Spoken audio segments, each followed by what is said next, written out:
Hoping to see from the group tonight? Yeah, you know what? Everybody but Vladdy's line have played a game. So I mentioned this morning that they kind of got the summer hockey bad habits out of the way the first games they've played. So now I expect a little bit more attention to detail with the structure of the system.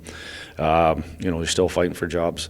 To go out and make sure that put their best foot forward.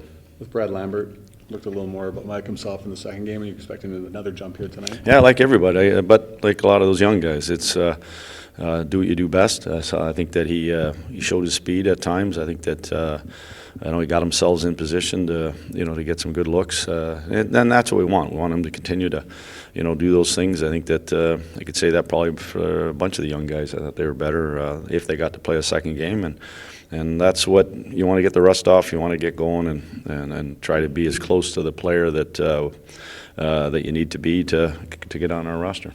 Scott, with Elias Salomonsson, is he? Yeah, he's sick. Just he came in this morning. He was supposed to play tonight. He's sick, so we had to do a quick. Saunders going to have to go in just because he was coming anyways. So now he'll go in the lineup.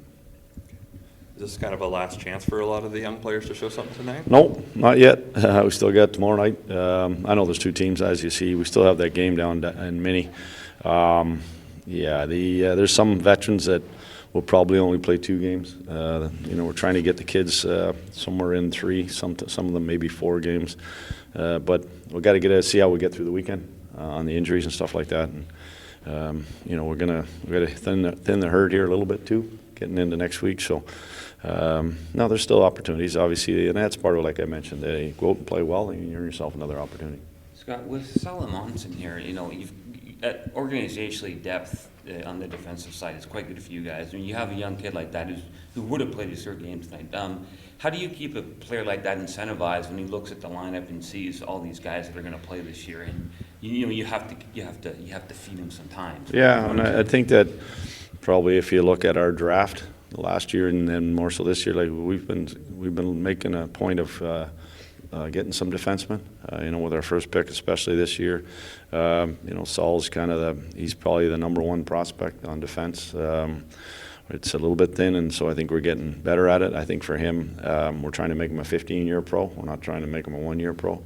And all these lessons, all these things that he learns as he moves forward, whether it's practice or exhibition games, that's all growth for him. And I don't know. It might be game 1 against Dallas. It might be game 20. It might be, the end of the season. It might be next year. I'm not sure when that'll all start for him, but at the end of the day, he's a heck of a prospect that has grew last year, had a really good year other than the injury, and that's what we want. We want these guys to continue to move forward, a lot like the Ford group that's coming in trying to battle for spots. They're probably a year or 2 ahead of them on being in the American League and the NHL, and you need that youth to come. It has to come and fill holes for you. It can't all be about free agency and free agency and trades. It has to be young guys stepping in. Yeah, how much have you seen him pick up in just a couple of weeks he's been here? Is he a quick learner, quick study? Yeah, well, I've concepts quickly. Watched him play a couple times last year during the season. Noticed the difference from training camp, and then this year, just watching him. I saw him in Montreal. He's got poise, and that's the biggest thing for a defenseman. He gets back for pucks quick. He has he's passes pucks hard. He shoots puck hard. He has a physical edge to him that I really like. But the biggest thing for me is his feet. He's got a great set of feet, a pair of feet on him that he gets back for pucks. He gets in the rush. So a lot of things you like. There's kind of all those things. You see him get a little bit quicker when he gets against our guys, the top guys. He's a little bit more of the challenge that's ahead of him, and he seems to be handling it pretty well. I got one more, guys. Fagemo, what have you seen from him through a couple games here? Who is that? Fagemo? Yeah.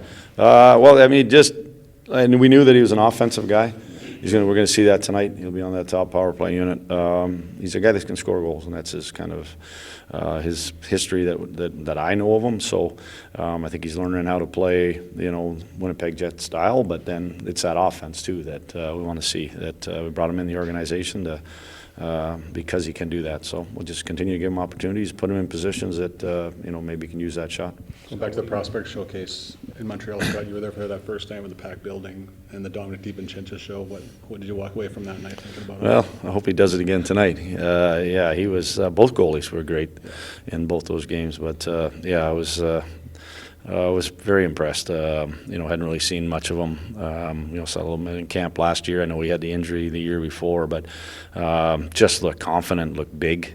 Montreal's power play was zipping pucks around, and he was going side to side, making big stops. And for me, just stop the ones you're supposed to stop, and then I kind of stay out of it from that point forward.